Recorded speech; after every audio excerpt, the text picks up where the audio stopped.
नमस्कार, मैं सुहाना आपके साथ और आप देख रहे हैं डिजिटल खबरीलाल।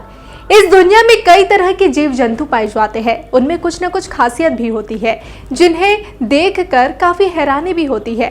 कई सारे ऐसे जीव जंतु होते हैं जिनकी खासियत को देखते जरूर है, लेकिन इसके पीछे का कारण हमें पता नहीं होता। आज हम बात करेंगे सांप की।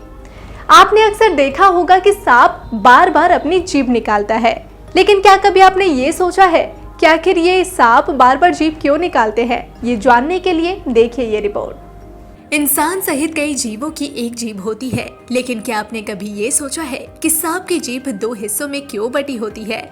ये सवाल सदियों तक वैज्ञानिकों और जीव विज्ञानियों के लिए एक चुनौती बना रहा था। क्या इसका कोई संबंध इंसानों के दो कान और नाक के दो छेदों से है? कुछ लोगों का तो यही मानना है कि सांप को खाने पीने में ज्यादा स्वाद आए, इसलिए ऐसा है, लेकिन सच्चाई कुछ और ही है। आइए आपको बताते हैं कि सांप की जीभ के दो हिस्सों में क्यों बटी होती है।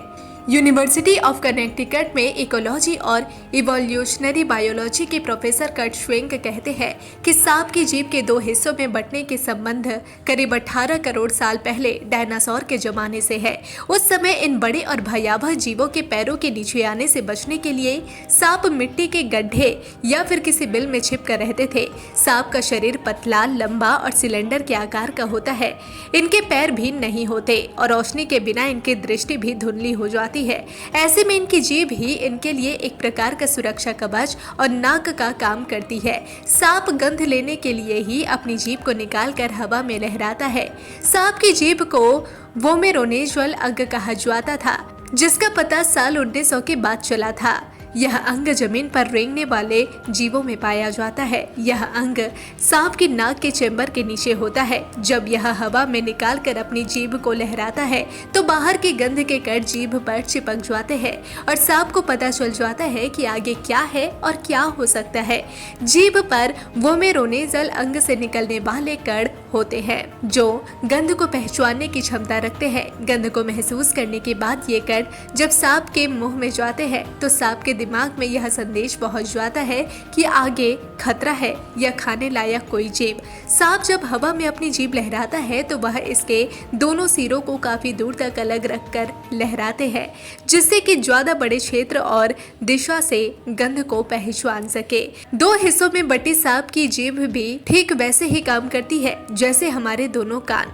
ये दोनों हिस्से अलग अलग गंध भी महसूस कर सकते हैं। जिस तरह हमारे कान अलग अलग दिशा से आती हुई आवाज को समझ लेते हैं और उनकी दिशा भी पता कर सकते हैं, ठीक इसी तरह सांप भी दोनों हिस्सों की मदद से समझ सकता है कि किस ओर खाना है और किस ओर खतरा या उसे किस ओर जाना है। सांप अपनी जीभ की मदद से ही प्रजनन के लिए मादा की गंध पहचानता है। सांप हवा में ऊपर और नीचे की तरफ तेजी से जीभ को लहराता है। कई बार तो जीभ का एक हिस्सा ऊपर तो दूसरा हिस्सा नीचे जा रहा होता है। ऐसा सांप तब करता है जब उसे ज्यादा क्षेत्र की गंध लेनी होती है, क्योंकि ऐसा करने पर इनकी जीभ हवा में एक पंख जैसा आकार बना देती है। जीभ के दोनों हिस्सों से अलग अलग तरह की गंध जमा करते हैं, जिससे सांप को इस बात की जानकारी हो जाती है कि किस दिशा में उन्हें फायदा होगा और किधर खतरा। इसलिए सांप के सर्वाइवल के लिए इसकी जीभ एक बहुत जरूरी हिस्सा होता है। Bureau report, digital Khabrilal.